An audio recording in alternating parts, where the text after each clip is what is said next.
Ron Canestrari, thanks very much for joining us. The budget, we saw some very heated rhetoric yesterday at the leaders' meeting.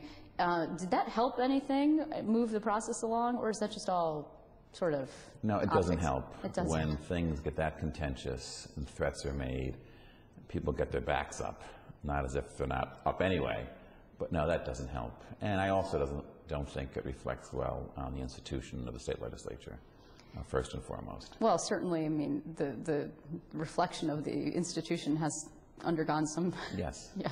We don't need more of that nonsense. I understand. In my opinion. So, no, that has not helped it at all.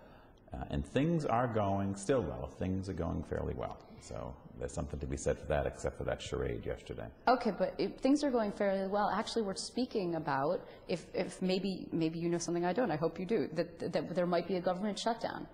Yeah, that would be a disaster, and we cannot let that happen.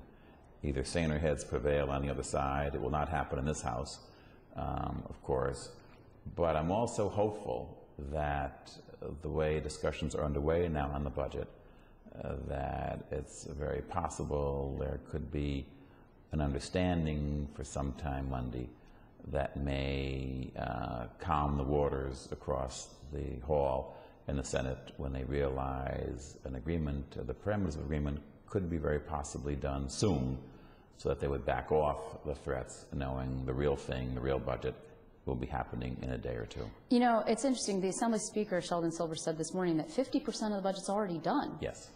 That's amazing. Through this sort of unprecedented thing that the governor has done now, which is to put large chunks of his budget into the extender. Now, it was pre-agreed upon, largely, that these cuts to health care, which is what was approved on Monday. Now we're talking about a next round of them that would be perhaps more contentious. But some of your colleagues have raised the possibility, a concern over the possibility that this sets a dangerous precedent. Do you agree with that? Well, oh yes, I don't like the process that we've had so far. But at this stage, it's the first week of June. We have to work with what we're working with and get this done.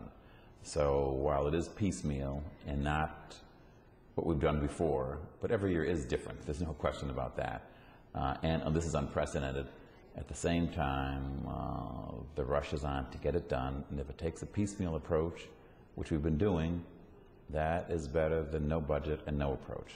But what's to stop the next governor, now that this governor has sort of breached the dam, if you will, what's to stop the next governor, Andrew Cuomo or whoever that might be, from saying, oh, you know, why bother? I'm just going to, yes, I'll do my constitutional duty, which is to present the legislature with a budget, and then the legislature will, you know, start its budget negotiations. And then once the deadline is blown, from the governor to say, well, you know, I'm just going to enact my budget with the budget extender process, just like Governor Patterson did. Well, there's nothing to stop it, but no one thinks this is the way to do things.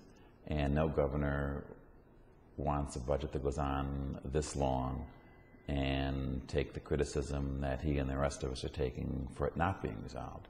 And the fact of the matter is the new governor would exert leadership and to get a budget done in a timely manner. And the dynamic in the Senate, which is so evenly divided politically with votes, and that throws the process into more confusion, certainly. We're almost, well, the fact of the matter is one person can hold up the entire agreement. And has. And we may see that next week, Monday. The likelihood of this dynamic being duplicated after the next election cycle, after the first year, I think is quite remote. Well, because you're assuming then that the majority is going to be able to grow instead of, that the Democrats will grow their majority and not lose it altogether to the Republicans, or keep this very slim split that we currently are seeing. Well, I tend to think that whoever has the majority, it'd be by more than 1 or 2 or 3 votes. And I'm not saying I cannot predict who the majority party will be next year, but I would suspect, I don't know, that it would not be, regardless of what party is in control, that it would be so narrowly divided and evenly divided as it is.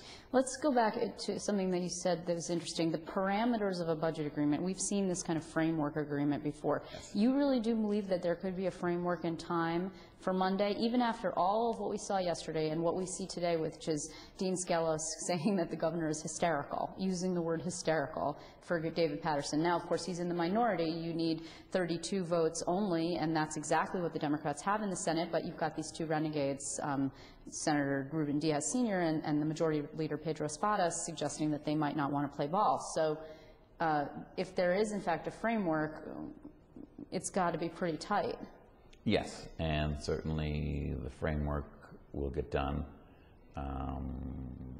if it is getting done, without, let's say, the heavily involvement of the three individuals you're mentioning. You know, they're just kind of off the reservation, but there may be enough of an agreement to even satisfy, if not the Republicans, because Dean Skelos doesn't appear to want to be a part of it at all, then at least the Democrats would realize there is the parameters here of an agreement. Let's get this done in X number of hours and move forward. Well, okay, hold on. So you're saying that it would have to be, because it looks like the Republicans don't want to play ball, you either pick off some Republicans out of the conference, which is difficult to do because they've been voting largely in a block, or you have to do something that satisfies everybody in the Senate Democrats, which I think is going to be difficult because they have dug in on property tax relief. I don't know where you're going to get the